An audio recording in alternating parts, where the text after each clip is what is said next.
Thank you. Since its origin in 1906, surgery has been considered the gold standard technique for varicose vein treatments. But in 2011, the American Venous Forum guideline gave to stripping the recommendation 2B, while endovenous ablation or radiofrequency gave 1B. So after at least a century of supremacy, the role of surgery is being called into question. And which are the reasons for this change? To understand why surgery seems to lose its supremacy, we have to understand why it can be the gold standard for at least 1 century. And it was simply because of the lack of alternative, and despite its invasive characteristics. Sclerotherapy has been for a long time the only alternative to surgery, and the trigger point of sclerotherapy is, and still is, recanalization.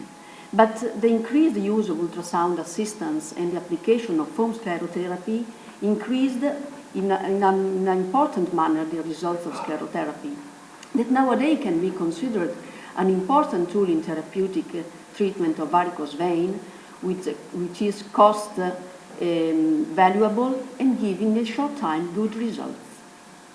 So maybe this can be an important way to treat it, but a new enemy is arriving against surgery. Endovenous ablation procedures appears to be immediately less invasive than surgery.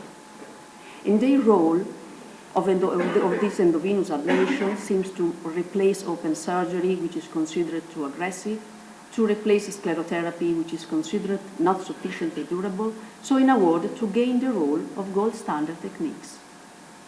Radiofrequency seems to be immediately in the initial studies less painful than surgery and gave initial good results.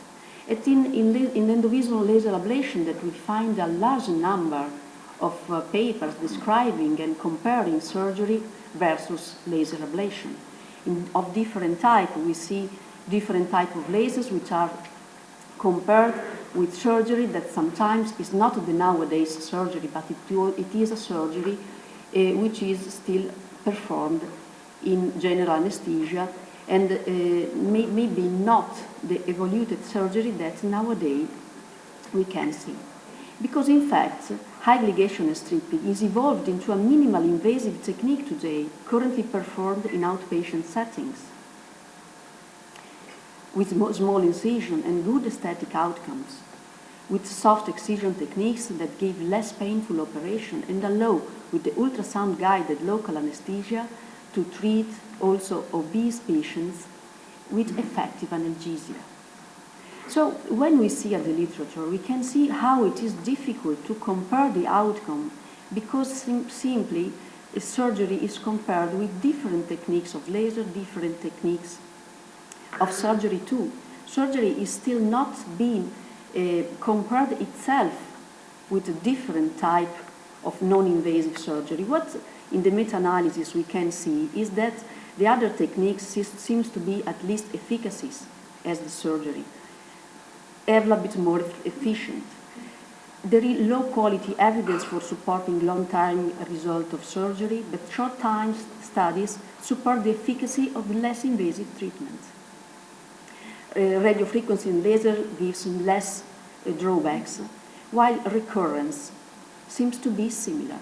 So regarding perioperative drawbacks, postoperative pains, return to work, and quality of life, the new techniques seems to be better.